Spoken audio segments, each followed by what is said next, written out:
హరీష్ రావు గారు, మీరు మనుషులా దున్నపోతులా కూడా అర్థం కావట్లేదు. ఎందుకంటే మీ మామ మాట్లాడితే మాత్రం నీతులు, మంది మాట్లాడితే మాత్రం బూతులా? అసలు మీ మామే కదా ఈరోజు భారతదేశంలో వీటన్నిటికీ పేటెంట్ హక్కులుందే మీ మామకు. ఎందుకంటే గత 10 ఏళ్లలో మీ మామ ఎన్ని బూతులు ఎన్ని తిట్లతోటి పంచాంగం రాసి ఉండాలి. ఇవాళ మీరు వచ్చి మాకు నీతులు చెప్తుర్రా? రేవంత్ రెడ్డి గారి బూతుల గురించి నువ్వు చెప్పాలన్నా? రేవంత్ రెడ్డి గారు ఈ రోజు ప్రజా సంక్షేమం కోసం ప్రజా పాలనను అందిస్తున్నటువంటి వ్యక్తి. సరే, మీ మామగారి గొప్ప బూతుల గురించి మీకు ఒక చిన్న వీడియో చూపిస్తే మీరే దీన్ని ఏందో మీరు చెప్పు.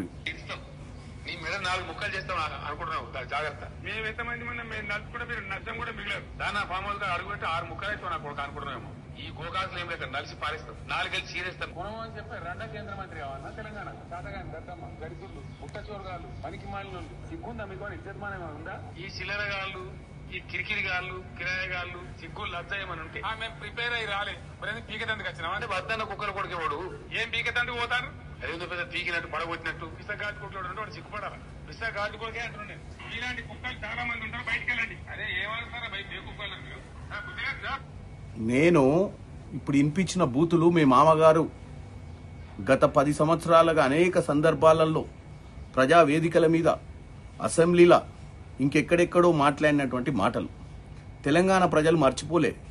మనం వేరే వాళ్ళని అనే ముందు, వేరే వాళ్ళ గురించి మాట్లాడే ముందు మనం ఒకసారి మన ఈపు సైడ్ చూసుకోవాలి. మనం ఏం చేసినామో ఈ రాష్ట్రానికి. మేమేం పథకాలు ఇచ్చినాం, మేము ఎన్ని ఉద్యోగాలు ఇచ్చినాం నువ్వు చెప్పాల్సిన అవసరం లేదు.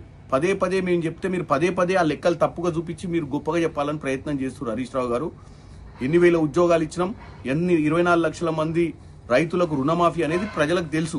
మళ్ళీ వచ్చి మీరు నయా పైసా ఇయ్యలేదు, మీ ఏడి పోదాంపా, మీ కొడంగల్ పోదాం, ఇంకెక్కడ మదిర పోదాం, ఈ పిచ్చి మాటలు ఎందుకు? రానున్న రోజులల్లా తెలంగాణ ప్రజలు మళ్ళీ తీర్పిచ్చి మనందరినీ నిలబెట్టేది వాళ్ళే. రేపు తీర్పుతోటే తెలుస్తుంది ఏ జనం ఎటు సైడ్ ఉర్రో. ఎందుకంటే ప్రతిసారి జనం వచ్చి రోడ్డు మీద నీ గొప్పతనం చెప్పారు, ఎన్నికలకే చెప్తారు హరీష్ రావు.